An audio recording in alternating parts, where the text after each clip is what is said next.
تکبیر، نعرہ رسالت، مسلک اعلی حضرت، جس میں روشن والا کانفرنس، نلہٹی کے نوجوان، نعرہ تکبیر۔ آپ کے روبرو ہونے والے ہیں حضرت علامہ مولانا شہاب الدین ثقفی حضرات، ان کی تقریر الحمدللہ عربی، فارسی، انگلش جس میں آپ سننا چاہیں گے۔ تو گل گئی گلشن گئی گل کی سواری آ گئی، گل گئی گلشن گئی گل کی سواری آ گئی، اب جگر تھام کے بیٹھو حضرت تیواری آ گئی۔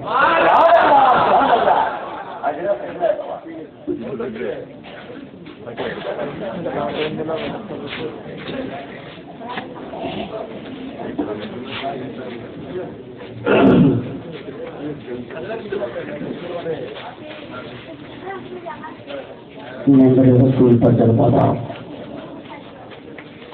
محترم علماء کرام،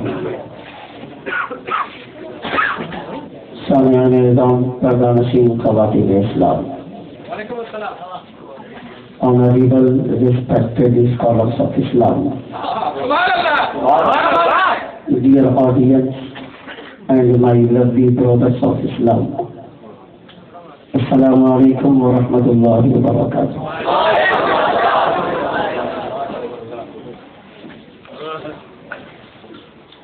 مجھ سے بیشتر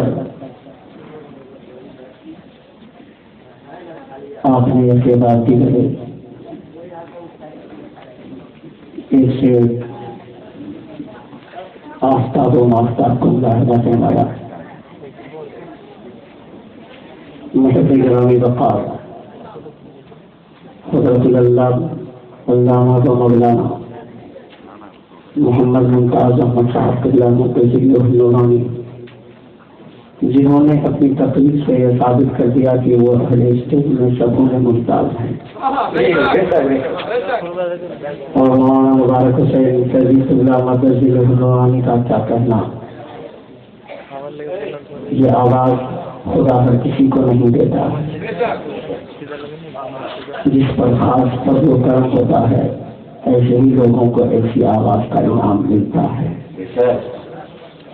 اور میں آپ کے امام کے تعلق سے تو کچھ بھی نہیں کہوں گا، یہ زر کا برق لباس میں آپ دیکھ رہے ہیں ان کو، الحمدللہ جس غوث اعظم کا جشن آپ منا رہے ہیں ان کی بھی تعریف یہی ہے کہ آپ سب سے زیادہ قیمتی لباس پہنا کرتے تھے،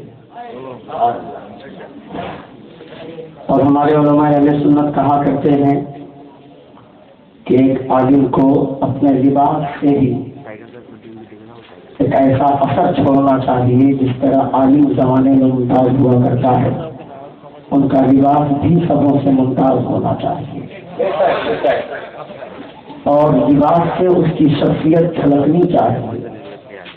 ایک پولیس جب کسی کے یہاں آئے گی تو لوگ کہیں گے کہ بغیر وردی کے آ گئے ہو، پہلے وردی پہن کر آؤ، یعنی یہ یونیفارم اور لباس اتنی ضروری شے ہے یہ کہ بغیر بھینس کے لوگ کہتے ہیں کہ بھینس ہی سے بھیٹ ملا کرتی ہے۔ الحمدللہ آپ کے امام جس ضبط اور برق لباس میں رہا کرتے ہیں، اللہ رب العزت ان کی دولتوں میں، ان کے خلوص میں اور توانائی عطا فرمائے۔ We all gather here for celebrate جشن غوث الورا conference from far and near۔ امراض سیدنا غوث اعظم رضی اللہ تعالی عنہ کی محفل میں تشریف رکھتے ہیں۔ بڑا اچھا ماحول ہے، مولانا ممتاز احمد صاحب قبلہ اور مولانا مبارک حسین قاضی قبلہ مقتدی نورانی اور دیگر علماء کرام تشریف رکھتے ہیں۔ میں یقین کے ساتھ کہتا ہوں کہ یہ مجمع آپ سبوں کے لیے ویسے ہی ہے جیسے کہ ہاتھی کے منہ میں زیرہ، مگر لاکھوں اور کروڑوں کے مجمع میں بھی اتنا مزہ نہیں آتا ہوگا جتنا مزہ یہاں آتا ہے۔ یہ یقین کے ساتھ میں کہہ رہا ہوں، اتنی بیداری رات کے 11 بج چکے ہیں، بہت ساری جگہوں پر 11 بجے جلسہ شروع ہوتا ہے، 12 بجے تک لوگ سو جاتے ہیں، اگر یہاں پہ 8 بجے سے جلسہ شروع ہوا ہے اور ابھی تک ایسا لگ رہا ہے کہ ابھی لوگ صحیح طور پر جوان نہیں ہوئے ہیں، صحیح طور پر بیدار نہیں ہوئے ہیں۔ 12 بجنے کے بعد بھی یہ بیداری اور بھی بیدار ہو جائے ایسا محسوس ہو رہا ہے۔ تھوڑی دیر آپ اس تقریب کو برداشت کریں، میں اتنا بڑا مولانا نہیں ہوں، جیسے بھی ہمارے حضرت نے مولانا ممتاز احمد صاحب قبلہ نے بھی اور آپ کے خطیب و امام نے بھی کہا، میں ایک چھوٹا موٹا مولوی ہوں، تھوڑی دیر گفتگو کروں گا، آپ کو اچھا لگے گا میرا بولنا تو آپ مجھے برداشت کریں، اور نہیں بھی اگر میری گفتگو اچھی لگی تو کم سے کم 1 گھنٹہ تو برداشت کرنا ہی ہوگا، چاہے سرکار کتنی ہی خراب ہو، 5 سال تک تو جھیلنا ہی پڑتا ہے۔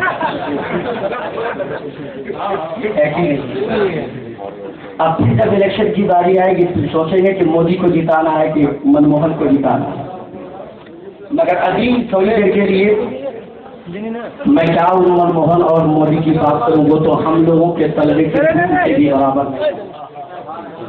ہم لوگوں کے کیا، کسی بھی مسلمان کے چھوٹے سے بچے، اس بچے کے پیر میں جو غبار لگا ہوا ہے اس غبار کی برابری وہ مودی نہیں کر سکتا، تو پھر اتنی بڑی یونیٹی کی برابری وہ کیسے کر سکتا ہے؟ میں تھوڑی دیر کے لیے حاضر ہوں، مجھے ملاحظہ کریں۔ الحمدللہ الحمدللہ رب العالمین والعاقبۃ للمتقین والصلاة والسلام على محمد سید المرسلین وعلى آلہ وصحبہ اجمعین، اما بعد فأعوذ باللہ من الشیطان الرجیم، بسم اللہ الرحمن الرحیم، یا ایھا الذین آمنوا اتقوا اللہ وکونوا مع الصادقین، صدق اللہ العظیم وصدق رسولہ النبی الامین الکریم، ونحن على ذلك لمن الشاہدین والشاکرین والحمد للہ رب العالمین۔ آواز بہت اچھی ہے، آواز تھوڑی سی کھول دیجیے، بس کچھ کرنے کی ضرورت نہیں ہے، آواز کی تو کھول دیجیے، ایکو وغیرہ کی ضرورت بھی نہیں ہے تقریر میں، جیسی آواز ہے ویسی ہی رہنے دیجیے، آواز تھوڑی سی پڑ جائے گا۔ اور میری تقریر کے دوران جب کوئی چائے پیتا ہے تو لگتا ہے کہ میری چھاتی پہ بیٹھ کے چائے پی رہا ہے۔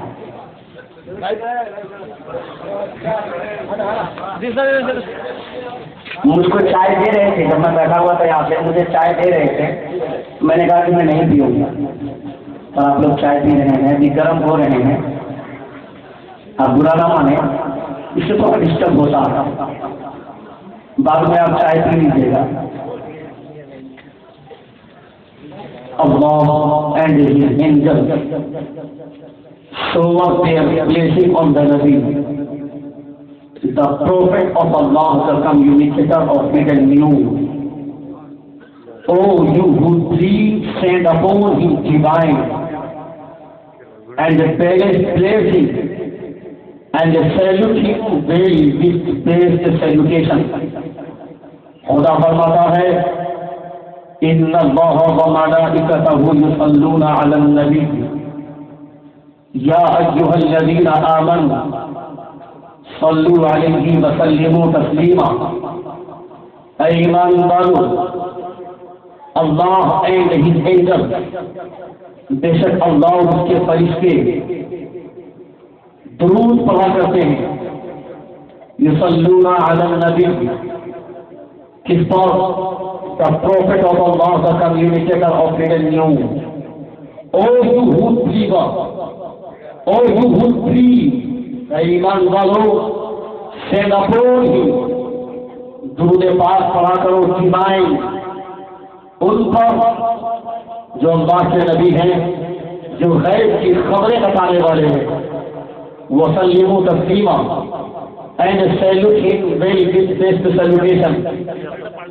اس درود پاک پڑھنے کے تعلق سے علماء کرام فرماتے ہیں، علماء بھی وقار تشریف رکھتے ہیں، پوری دنیا میں اللہ رب العزت کی کتاب قرآن مجید کے بعد جس کتاب کی تلاوت سب سے زیادہ دل و وظائف کے طور پر کی جاتی ہے اس کتاب کا نام دلائل الخیرات ہے. سمجھو چاہوں گا اس کتاب کا نام دلائل الخیرات ہے. اس کتاب کے لکھنے والے حضرت محمد بن سلیمان غزولی رحمۃ اللہ تعالی علیہ ہیں اور اس کتاب کے تعلق سے علماء کرام فرمایا کرتے ہیں کہ جو اس کتاب کو پڑھنے کا معمول بنا لے گا وہ مرنے سے پہلے پہلے ولی بن جائے گا. وہ کتاب دلائل الخیرات ہے. اس کتاب کے لکھنے والے حضرت محمد بن سلیمان غزولی رحمۃ اللہ تعالی علیہ ہیں. آپ فرماتے ہیں کہ نماز ظہر کا وقت ہو رہا تھا اور میں دوران سفر تھا. نماز ظہر کا وقت ہو گیا. میں نے سوچا کہ ظہر کی نماز ادا کروں مگر پانی تلاش کرنا چاہا. پانی تلاش کیا بھی مگر پانی کہیں ملا نہیں. دور مجھے ایک کنواں دکھائی دیا. جب میں اس کنویں کے قریب جاتا ہوں کنویں کے قریب جا کر میں نے دیکھا جھانک کر دیکھا پانی تو نظر آ رہا ہے مگر پانی اتنی گہرائی میں ہے اتنی گہرائی میں ہے کہ اسے نکالے جانے کے لیے کوئی راستہ نہیں ہے. نہ ہمارے پاس رسی ہے نہ ہمارے پاس بالٹی ہے. میں سوچ میں پڑ گیا کہ پانی نکالوں تو نکالوں کیسے, یہاں سے پانی نکالا کیسے جائے گا. میں اسی سوچ میں تھا میں اسی سوچ میں مستغرق تھا کہ ایک لڑکی دور سے نکالی ہوئی ملتی ہے جس کی عمر تقریباً 9 سال یا 10 سال ہے. قربان جائے اس لڑکی پر.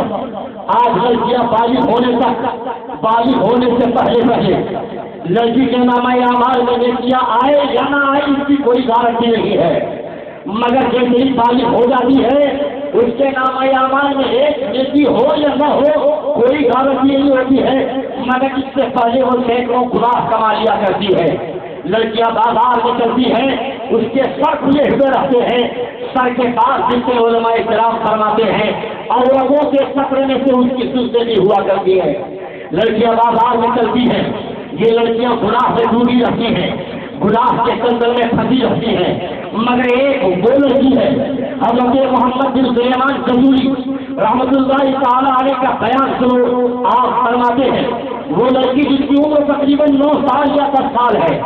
میں نے آتا ہوا دیکھا وہ لڑکی قریب آتی ہے مجھے سلام کرتی ہے السلام علیکم ورحمۃ اللہ وبرکاتہ.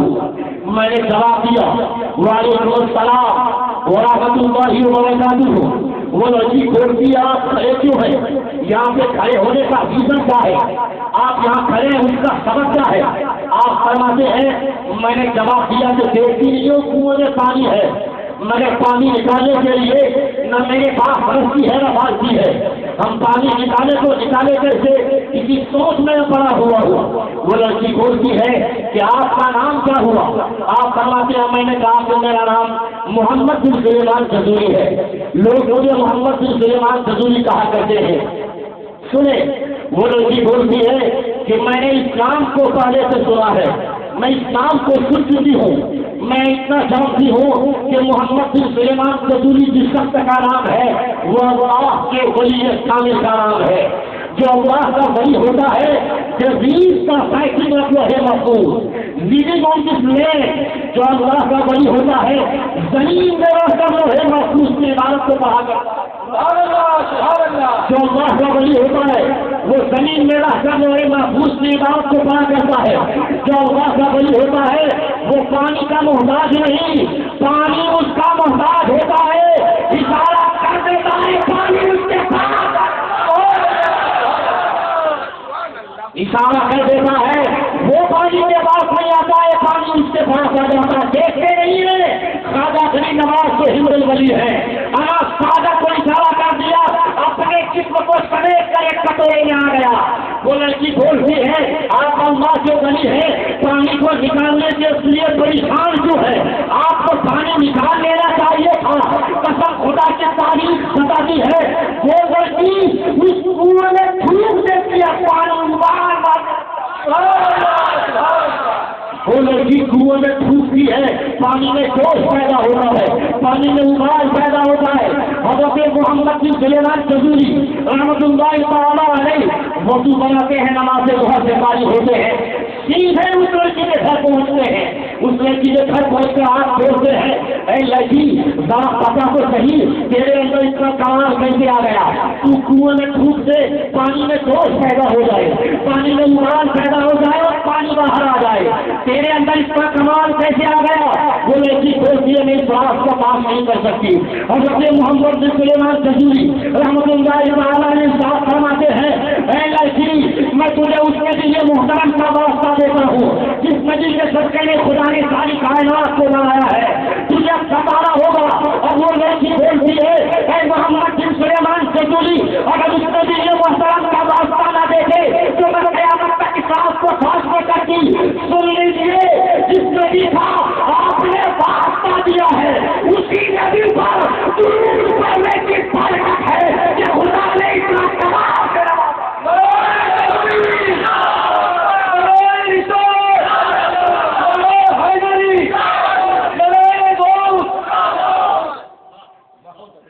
ایک لڑکی کنویں میں تھوک دے، پانی میں جوش پیدا ہوا، نبی کون کا درود پاک پڑھنے کا معمول بنا لے، اتنا کمال سے خدا اس کو نواز دے تو آپ تو الحمدللہ مردوں میں آپ کا شمار ہوگا، اور آپ کی شعور ہے، ضرور ہے، جی شعور ہے۔ الحمدللہ اللہ رب العزت نے عورتوں کے بھی مقابل مردوں کا مقام بہت ساری جہتوں سے بلند فرمایا ہے۔ اب رجال قوامون علی النساء، اگر آپ درود پاک پڑھنے کا معمول بنانے کے لیے کوئی پوری نہیں ہے، یہ کوئی پہلی کام نہیں ہے کہ آپ کے اندر یہ کمال نہیں آئے، آ سکتا ہے مگر خلوص اور محبت کے ساتھ انسان درود پڑھے گا۔ باوا سے بلند سارا مجمع ایک آواز میں درود پاک پڑھیے، اللہم صلی علی۔ رکیے رکیے رکیے رکیے، بنگال میں جس انداز سے درود پاک پڑھا کرتے اس انداز میں درود پاک پڑھیے، اللہم صلی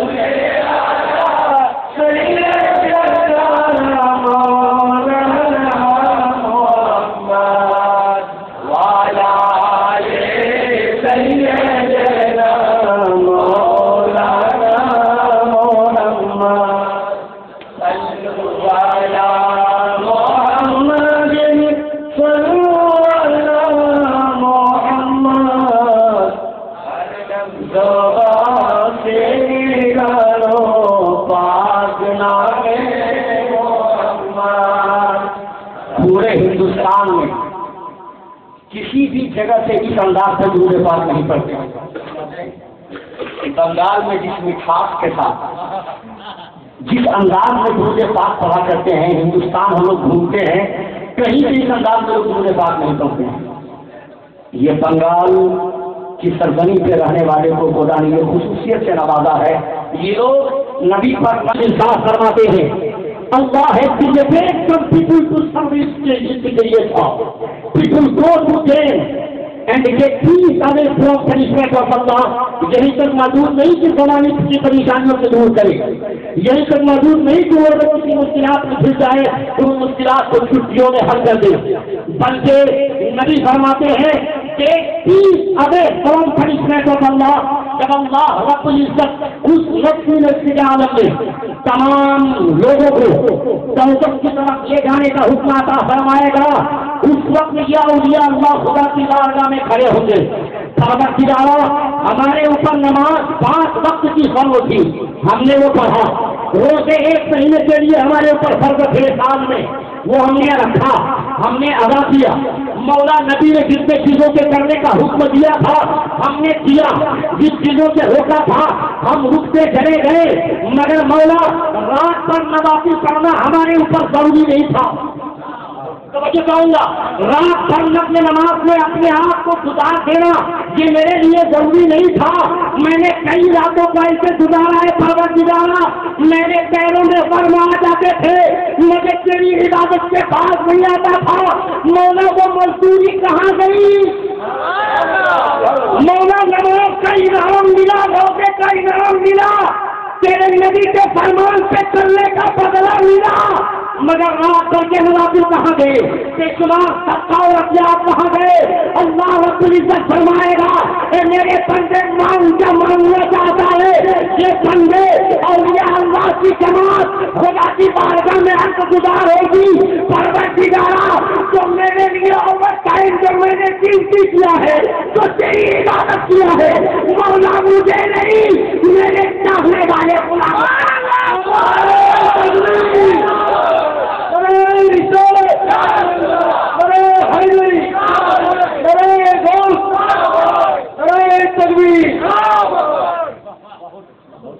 نبی فرماتے ہیں یہ 30 پولیس کو سمجھا اللہ رب العزت دوزخ میں جانے کی اجازت دے دیا ہوگا، دوزخ میں جانے کا حکم فرمان ثابت کر دیا ہوگا، مگر یہ اولیاء اللہ کی جماعت سامنے آئے گی اور لوگوں کو دوزخ کے عذاب سے بچائے گی۔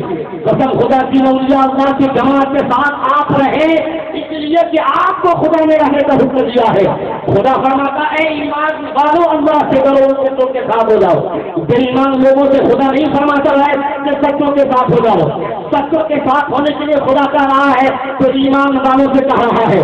میں یہ کہنا چاہتا ہوں کہ اپنی نماز پہ بھروسہ مت کرنا، اپنے روزے پہ بھروسہ مت کرنا، اپنی عبادت پر روزہ مت کرنا، اس لیے کہ اشرف علی تھانوی بھی عالم تھا، نماز بھی پڑھا کرتا تھا، روزہ بھی رکھا کرتا تھا، زکات بھی دیتا تھا، مگر آج کو لوگ ایمان کھولتے ہیں اس لیے اس نے کسی بلی کا دامن نہیں پکڑا، مگر آج تم پر قربان جانے کو دل کرتا ہے، تو نماز بھی پڑھتا ہے اور سوچتے آدم کا نعرہ بھی لگاتا ہے، تو نماز بھی پڑھتا ہے، سوچتے آدم کا نعرہ بھی لگاتا ہے۔ خواجہ ہند الولی کو اپنے دل سے بے شمار عقیدت ان سے رکھتا ہے، اس کا بدلہ تجھے یہ خدا دیتا ہے کہ جب پورے زمانے کو جب اللہ رب العزت سے دوزخ میں جانے کا حکم صادر فرما دے گا، ایسے وقت میں اللہ رب العزت ان کے غلاموں کے لیے جنت میں جانے کی اجازت۔ آپ صحیح نصیب ہیں، آپ خوش نصیب ہیں۔ ایک بات میں فرق کر یہ رکھنا چاہتا ہوں، خدا فرماتا ہے یا ایھا الذین آمنوا اتقوا اللہ وکونوا مع الصادقین، ایمان والو اللہ سے ڈرو اور سچوں کے ساتھ ہو جاؤ۔ خدا نے یہ کیوں فرمایا کہ ایمان والو اللہ سے ڈرو اور سچوں کے ساتھ ہو جاؤ؟ یہ کیوں نہیں فرمایا خدا نے کہ اللہ سے ڈرو اور سچے بن جاؤ؟ سچا بن جانے کے لیے خدا نے کیوں نہیں کہا؟ خدا نے یہ کیوں کہا کہ سچوں کے ساتھ ہو جاؤ؟ اگر یہ کہا ہوتا کہ سچے بن جاؤ تو ہمارے لیے مسئلہ اور بھی صاف ہوگا۔ ہم اگر جھوٹ بولے اور سچوں کے ساتھ ہو جائیں تو ہمارے لیے کون سی بڑی کامیابی ہے؟ ہمیں تو پہلے سچ بننا چاہیے، پہلے سچا بننا چاہیے، پھر سچوں کے ساتھ ہونا چاہیے۔ خدا کو یہ فرمانا چاہیے تھا، مگر کم کام انسان تم خدا پر اعتراض نہ کرو۔ اللہ رب العزت کی حکمت، اللہ رب العزت کا کوئی بھی کام حکمت سے خالی نہیں ہوتا ہے۔ تم کو اگر کہہ دیا جاتا کہ تم سچے بن جاؤ تو سچا بننا تیرے لیے اتنا ہی مشکل ہے جتنا کہ لوہے کو چنا چلانا تیرے لیے مشکل ہوتا ہے۔ تو سچا بن نہیں سکتا ہے۔ کون سچے لوگ ہیں؟ آؤ قرآن مقدس کی آیتوں کو کہو۔ خدا فرماتا ہے وَاذْكُرْ فِي الْكِتَابِ إِسْمَاعِيلَ إِنَّهُ كَانَ صَادِقَ الْوَعْدِ وَكَانَ رَسُولًا نَبِيًّا۔ یاد کیجیے اس اسماعیل کو جو وعدے کا سچا اور پکا انسان تھا، جو وعدے کا سچا تھا اور اللہ کا نبی تھا۔ اگر تجھے خدا کہہ دیتا کہ تو سچا بن جا تو سچا نہیں بن سکتا، اس کی وجہ یہ کہ جب اس آیت مبارکہ کی تفسیر پر نظر ڈالی جاتی ہے تو تفسیر قرطبی، تفسیر عزیزی، تفسیر فخر غازی، تفسیر صابونی، ان تمام تفسیر کی کتابوں سے یہ بات کھل کر سامنے آتی ہے۔ حضرت اسماعیل ہے، آپ کے ساتھ آپ خانہ کعبہ کی طرف جا رہے تھے، ایک شخص دوسرے راستے سے آیا اور وہ بھی خانہ کعبہ کی زیارت کے لیے آیا، خانہ کعبہ کی زیارت کے لیے جانا چاہتا تھا۔ حضرت اسماعیل سے ملاقات ہوتی ہے، جیسے اس کی ملاقات ہوئی اس شخص نے کہا اے اسماعیل میں تم سے کچھ باتیں کرنا چاہتا ہوں، کچھ ضروری باتیں ہیں، میں جلدی سے خانہ کعبہ کا طواف کر کے آ جاتا ہوں، پھر میں تم سے باتیں کرتا ہوں۔ اسماعیل فرماتے ہیں ہاں میں یہیں سے کھڑا رہتا ہوں، جاؤ خانہ کعبہ کا طواف کر کے آؤ، پھر آ کر بات کر لینا، اس کے بعد میں جاؤں گا۔ حضرت اسماعیل کھڑے ہو جاتے ہیں، وہ شخص جاتا ہے خانہ کعبہ کا طواف کرتا ہے، خانہ کعبہ کے طواف کے بعد جب وہ واپس آنا چاہتا ہے، وہ واپس آنے کا خیال اس کے دل سے اتر گیا کہ میں نے اسماعیل کو سبا دی تھی کہ اسماعیل سے آ کر ملاقات کروں گا اور دو چار باتیں باتیں کروں گا. ذہن پھسلا، باقی بھول گیا وہ اور سیدھے اپنے خاشانے کی طرف چلا، اپنے گھر کی طرف چلا گیا. ایک دن گزر گیا، 2 دن گزر گئے، 3 دن گزر گئے، پورا 1 مہینہ گزر گیا. اب 1 مہینہ نہیں، 2 مہینہ نہیں، 3 مہینے نہیں، مکمل 1 سال گزر گیا. 1 سال گزر جانے کے بعد اسی راستے سے وہ آتا ہے. دیکھتا اسماعیل وہیں پر کھڑے ہیں، اسماعیل وہیں پر کھڑے. اب دل میں خیال آیا کہ میں نے ایک موقع سے کہا تھا اسماعیل سے کہ میں خانہ کعبہ کا طواف کر کے آتا ہوں، آپ سے 2-4 باتیں کروں گا. انہوں نے کہا تھا کہ ٹھیک ہے میں یہیں سے رکتا ہوں. کہیں اسی وجہ سے تو وہ نہیں رکے ہیں، قریب جاتے ہیں، اسماعیل سے پوچھتے ہیں اے اسماعیل کیا تم میرے انتظار میں کھڑا ہے؟ کہا ہاں میں تیرے انتظار میں کھڑا ہوں. کہاں تک تمہارے انتظار میں کھڑا ہوں؟ کہا اے اسماعیل میرے جانے کے بعد 1 سال کا زمانہ ہو گیا، 1 سال کے بعد میں واپس آیا ہوں اور تو ابھی تک کھڑا ہے. اسماعیل کہتے ہیں اے انسان سن، میں سچا انسان ہوں. ارے 1 سال کیا، اگر زندگی بھر نہیں آتے تو اسماعیل کو کھڑا پا دے. کھڑے ہونے پر قربان جاؤ. آپ چاہتے تو بازار سے جاتے، بھوک لگ جاتی بازار سے کھا کر واپس آ سکتے تھے. آپ کو پیاس لگتی تو آپ بازار جاتے اور پانی پی کر آ سکتے تھے. مگر اسماعیل نے نہ اپنے پیر کو داہنے طرف بڑھایا ہے، نہ بائیں طرف بڑھایا ہے، نہ آگے کی طرف بڑھایا ہے، نہ پیچھے بڑھایا ہے. اسماعیل وعدے کے سچے انسان. آپ کھڑے رہے. اب خدا کا اعلان سنو. خدا فرماتا ہے اے اسماعیل تو کھانے کے پاس نہیں گیا. سچا کرنا تیرے لیے مشکل ہے مگر سچوں کے ساتھ خدا تیرے لیے آسان ہے. تو سچا نہیں ہے تو کیا ہوا؟ میرا اور سچا ہے.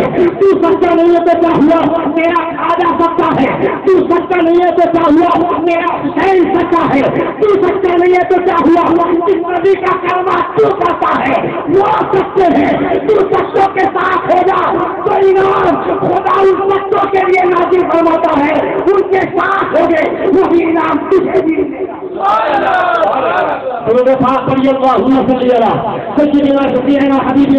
گا. مولانا محمد مبارک وسلم صلاۃ و سلام علیک یا رسول اللہ صلی اللہ تعالی علیہ وسلم. یہی وجہ ہے کہ یا اولیاء اللہ خدا سے، یا اولیاء اللہ خدا سے ڈرا کرتے اور خدا کے علاوہ کسی اور سے نہیں ڈرتے ہیں. خدا فرماتا ہے الا ان اولیاء اللہ لا خوف علیہم ولا هم يحزنون. بے شک اللہ کے بندوں کو نہ کسی چیز کا خوف ہے اور نہ ہی کسی چیز کا غم پکاؤ سے کا بنوا. اس لیے کہ وہ اللہ کے دوست ہوا کرتے ہیں، اس لیے کہ وہ اللہ سے محبوب ہوا کرتے ہیں. ان اولیاء اللہ کے تعلق سے علماء کرام فرماتے ہیں یہ اولیاء اللہ جب ان کے پاس جب آپ جائیں ان کے روضے پر ملاقات کریے، جب آپ ان کے مزار پہ جائیں علماء کرام فرماتے ہیں when you want to visit to the wali of Allah, keep your eyes down because they do not see your face but your status of heart. کیا فرماتے ہیں کہ جب تم ان اولیاء اللہ کے پاس جاؤ تو جانے کے وقت خیال رکھنا اپنی نگاہ کو نیچی رکھنا، اپنی نگاہ کو نیچی رکھنا اور اس طور پر رکھنا کہ یہ خیال رکھنا کہ یہ لوگ تمہارے چہرے پر نہیں پڑھا کرتے ہیں بٹ اسٹیٹس آف ہارٹ، بلکہ یہ لوگوں کے دلوں کو پڑھا کرتے ہیں. لوگوں کے دلوں میں کیا کیفیت ہے یہ اولیاء اللہ جان لیا کرتے ہیں. اب میں کہنا چاہتا ہوں جب لوگوں کی کیفیت کو، لوگوں کے دلوں کی حالت کو جب اولیاء اللہ جانتے ہیں تو ان کا آقا مصطفیٰ جان رحمت کیوں نہیں جانے گا؟ مصطفیٰ جانے گا، مصطفیٰ جانے گا. اس لیے فرمایا جاتا ہے جب ان کے جناب بھر دیتے ہیں شاہانے زمان کی ہوئی محتاج کا جب یہ عالم ہے مختار کا عالم کیا ہو. ان اولیاء اللہ کے ساتھ ہو جاؤ اور انہی اولیاء اللہ میں سے سیدنا غوث اعظم رضی اللہ تعالیٰ عنہ یہ ہے سپریم پاور. سیدنا غوث اعظم رضی اللہ تعالیٰ عنہ وہ ہے یہ ہے سپریم پاور امام اور ولی آف دا ورلڈ. جتنے بھی اولیاء اللہ ہیں ان تمام ولیوں میں سب سے زیادہ پاورفل غوث اعظم کی ذات ہے. غوث آپ کا نام نہیں ہے، آپ سے پہلے محمد رسول اللہ صلی اللہ تعالی علیہ وسلم وہ آمنہ کے نام غوث کے مقام پر فائز تھے. ان کے بعد حضرت صدیق پر غوث ہوئے، ان کے بعد حضرت عمر فاروق غوث ہوئے، ان کے بعد حضرت عثمان غنی غوث کے مقام پر فائز ہوئے، ان کے بعد حضرت علی غوث کے مقام پر فائز ہوئے. یہ سلسلہ چلتا ہوا حضرت امام حسن عسکری تک پہنچا. پھر ان کے بعد جتنے اولیاء اللہ ہوئے سب کے سب ان کے نائب ہوئے اور بعد میں سیدنا شیخ عبد القادر جیلانی رضی اللہ تعالیٰ عنہ کو خدا نے غوثیت کے مقام پر سرفراز فرمایا اور ان کے وقت سے لے کر حضرت امام مہدی کے نزول تک جتنے بھی اولیاء اللہ ہوتے جشن شریف ہیں.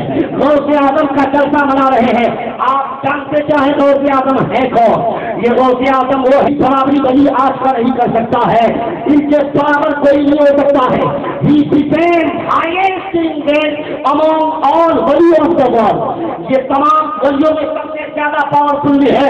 No wali is equal to him in knowledge, kindness, patience and justice. چاہے خلقت کے اعتبار سے ہو, اخلاق کے اعتبار سے ہو, علم کے اعتبار سے ہو یا کرم کے اعتبار سے ہو, ہر اعتبار سے غوث اعظم رضی اللہ تعالیٰ عنہ کا مقام سب سے زیادہ بلند ہے.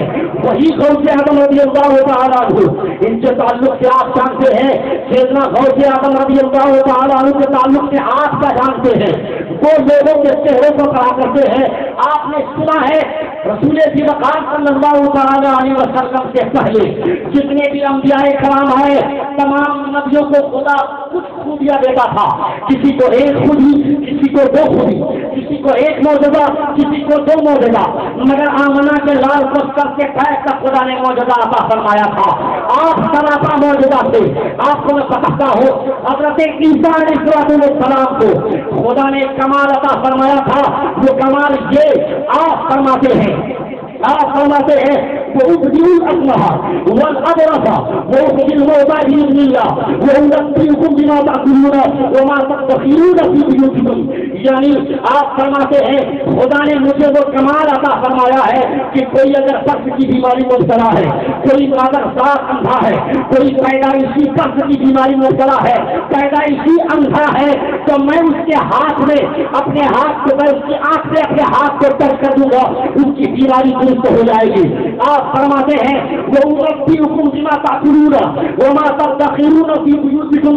تم گھر میں کیا کھا کر آتے ہو, جہاں پر آؤ گے میرے سامنے میں بتا دوں گا تم گھر میں کیا کھا کر آئے ہو اور گھر میں کیا جمع کر کے آئے ہو. یہ کون بولتا ہے؟ خدا بولتا ہے. قرآن مقدس کی آیت ہے کہ حضرت عیسیٰ کو خدا نے یہ کمال عطا فرمایا تھا کہ کون کیا کھا کر آتا ہے اپنے گھر سے, حضرت عیسیٰ بتا دیتے تھے, اور کون اپنے گھر میں کیا جمع کر کے آ رہا ہے حضرت عیسیٰ دیکھ لیتے تھے تو بتا دیتے تھے. یہ خوبی نبی کونین کے اندر ہونی چاہیے اور نبی کونین کے غلام کے اندر بھی ہونی چاہیے. اس لیے کہ نبی فرماتے ہیں کہ میری امت کے علماء بنی اسرائیل کے انبیاء کی طرح ہیں, میری امت کے علماء بنی اسرائیل کے انبیاء کی طرح ہے. یہ خوبی طرح آمنہ کے لال کے اندر دیکھو ظاہر ہے یا نہیں, اور آپ کی عطا سے غوث اعظم کے اندر ہے یا نہیں ہے, آپ اس کو ملاحظہ کریں. حضرت عیسیٰ کو وہ کمال خدا نے دیا تھا, رسول وقار کے اندر یہ خوبی ہونی چاہیے. تو آؤ بخاری کی حدیث کے ساتھ میں بتاتا ہوں. حضرت ابو ہریرہ رضی اللہ تعالیٰ عنہ کی ذات بابرکت ہے. آپ فرماتے ہیں مجھے سخت بھوک لگی ہوئی تھی, زور سے بھوک لگی ہوئی تھی, شدت سے بھوک کا احساس ہو رہا تھا, بھوک سے نڈھال ہو رہا تھا. دوسروں نے کہا کہ میری آواز نہیں سن رہی تھی. میں نے دیکھا کہ حضرت صدیق اکبر رضی اللہ تعالیٰ عنہ آ رہے ہیں. میں نے سوچا کہ ان سے مسئلہ پوچھوں. مسئلہ پوچھنے کے بہانے میری آواز کی کمزوری کی وجہ سے وہ جان جائیں گے میں بھوکا ہوا سیراب ہوں. حضرت صدیق اکبر رضی اللہ تعالیٰ عنہ تشریف لاتے ہیں. آپ نے ان سے مسئلے کو جواب دے دیا, آپ آگے نکل گئے. حضرت عمر فاروق آئے, آپ نے مسئلہ پوچھا, عمر فاروق نے جواب دیا, آپ آگے نکل گئے. عثمان غنی آئے, سوال کیا, جواب دیا, چلے گئے. حضرت علی رضی اللہ تعالیٰ عنہ آئے. حضرت ابو ہریرہ فرماتے ہیں کہ یکے بعد جتنے چاروں صحابہ آئے نبی کے یہاں آئے. میں نے سبوں سے مسئلہ پوچھا, جواب دیے, چلے گئے, مگر کھانے کے تعلق سے نہیں پوچھا. اب وہ آ رہے ہیں جن کو آمنہ کا لال کہا جاتا ہے, مسلم انسانیت جن کو بولتے ہیں, انسانیت کے مسیحا کا نام, انسانیت کے مسیحا کا نام محمد رسول اللہ ہے. اب وہ تشریف لا رہے ہیں. مجھے کہیں مصطفیٰ آئے, میں نے سلام کیا, مصطفیٰ نے جواب دیا وعلیکم السلام ورحمۃ اللہ وبرکاتہ. میں نے حضور سے فرمایا، میں نے حضور سے کہا اے اللہ سے پیارے حبیب صلی اللہ تعالی علیہ وسلم، میں ایک مسئلہ پوچھنا چاہتا ہوں۔ جیسے ابو ہریرہ فرماتے ہیں میں مسئلہ پوچھنا چاہتا ہوں، نبی فرماتے ہیں اے ابو ہریرہ مسئلہ بعد میں پوچھنا، چلو پہلے کھانا کھا لو اور اپنے آپ کو سیراب کر لو۔ میں بتانا چاہتا ہوں حضرت عیسیٰ کو خدا نے یہ کمال دیا تھا کہ کون کیا کھا کر آتا ہے آپ بتایا کرتے تھے، مگر غلام میں سے کون سیراب ہے اور کون پھوکا ہے یہ آمنہ کا لاکھ۔ اب آؤ ذرا اسی کیفیت کو سیدنا غوث اعظم رضی اللہ تعالیٰ عنہ کے اندر ملاحظہ کرو کہ سیدنا غوث اعظم دلوں کی کیفیت کو جانا کرتے ہیں یا نہیں، دلوں کی حالت کو جانتے ہیں یا نہیں۔ یہی خوبی خدا نے حضرت عیسیٰ کو دیا کہ وہ معجزہ کہلایا، یہی خوبی مصطفیٰ کو دیا کہ وہ معجزہ کہلایا، اور یہی خوبی جب خدا نے کسی نبی کو عطا فرمایا، غوث اعظم کو عطا فرمایا کہ یہ خوبی کو سلامت کرتے ہیں۔ حضرت غوث اعظم رضی اللہ تعالیٰ عنہ اور آیت کے ساتھ سیدی عمر فراز رضی اللہ تعالیٰ عنہ ہے، سیدی عمر فراز رضی اللہ تعالیٰ عنہ فرماتے ہیں میں غوث اعظم کے ساتھ میں مسجد کی طرف جا رہے ہیں، ہم لوگ دونوں بغداد کی جامع مسجد کی طرف، بغداد کے جامع مسجد کی طرف جمعے کی نماز ادا کرنے کے لیے غوث اعظم اور میں ہم دونوں ساتھ چل رہے ہیں۔ کچھ دور چلے تھے، میں نے دیکھا، میں نے دل میں خیال کیا کہ یہ کیا ماجرا ہے، جب بھی غوث اعظم کے ساتھ ہم ہوتے ہیں میری بھیڑ میں آ کر مسافہ کرتے ہیں کہ ہمیں فرصت نہیں ملتی ہے، مگر آج کا عالم کیا ہے، آج سناٹا چھایا ہوا ہے، نہ کوئی غوث اعظم کے پاس آ رہا ہے، نہ کوئی مسافہ کر رہا ہے، نہ کوئی معانقہ کر رہا ہے۔ حضرت سیدی عمر فراز رضی اللہ تعالیٰ عنہ ارشاد فرماتے ہیں میں نے دل میں یہ خیال کیا تھا، اتنا سوچائی تھا کہ لوگ آنے لگے اور مسافہ کرنے لگے، اس قدر لوگوں کی بھیڑ جمع ہو گئی، غوث اعظم مجھ سے کافی دور چلے گئے اور میں کافی پیچھے رہ گیا۔ اب میں نے سوچا کہ اس سے اچھی تو حالت وہ تھی کہ کم سے کم غوث اعظم کے ساتھ تو چل رہا تھا۔ غوث اعظم چل کر دیکھتے ہیں اور مسکراتے ہیں، اے عمر فراز یہ سے ہے، میں نے غوث اعظم سے کہا نہیں تھا، دل میں خیال کیا تھا غوث اعظم جان غوث اعظم جان لیتے تھے، اور آپ نے کہا اے عمر فراز یہ میں نے نہیں، یہ تو نے چاہا تھا۔ سن لو پوری دنیا کے لوگوں کا دل میری ہتھیلی پر ہے، اگر میں چاہوں تو اپنی طرف سے پھیر دوں، اور اگر چاہوں تو اپنی طرف لوگوں کو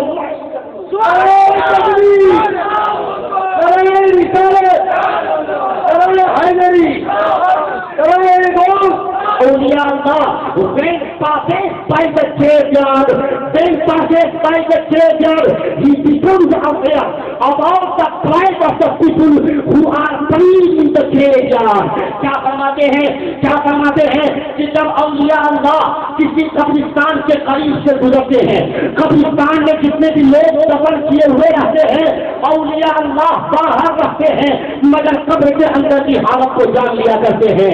یہ اولیاء اللہ کی طاقت ہے، اور غوث اعظم کی بارگاہ میں یہ طاقت خدا نے غوث اعظم کو نوازا ہے یا نہیں، یہ طاقت خدا نے غوث اعظم کو نوازا ہے یا نہیں۔ قربان جائیں سیدنا غوث اعظم رضی اللہ تعالیٰ عنہ پر شیخ حماد رضی اللہ تعالیٰ عنہ کی قبر پر جاتے ہیں، سیدنا غوث اعظم بے شمار قبریں ہیں، تمام قبروں پر آپ فاتحہ پڑھتے ہیں اور تھوڑی مدت کے بعد واپس آ جاتے ہیں، مگر شیخ حماد کی قبر سے جب آپ جاتے ہیں تو 1 گھنٹہ نہیں، 2 گھنٹہ نہیں، مکمل 4 گھنٹے کھڑے ہو کر غوث اعظم شیخ حماد کی قبر پہ کھڑے ہو کر فاتحہ پڑھتے ہیں۔ جتنے مریدین تھے حیران ہونے لگے آخر ماجرا کیا ہے، سب کی قبر پر غوث اعظم 5 منٹ یا 2 منٹ، مگر ان کی قبر پہ 4 گھنٹے، آخر ماجرا کیا ہے۔ جیسے ہی فاتحے سے فارغ ہو گئے سیدنا غوث اعظم کے قریب جا کر آپ کے مرید نے پوچھا حضور یہ ماجرا کیا ہے، سب کی قبر پہ تھوڑی تھے مگر ان کی قبر پہ 4 گھنٹے کھڑے رہے، آخر ماجرا کیا ہے۔ آپ فرماتے ہیں، کیا فرماتے ہیں سنو، حضرت غوث اعظم کی زبان کھلتی ہے، آپ فرماتے ہیں آج سے کچھ دنوں قبل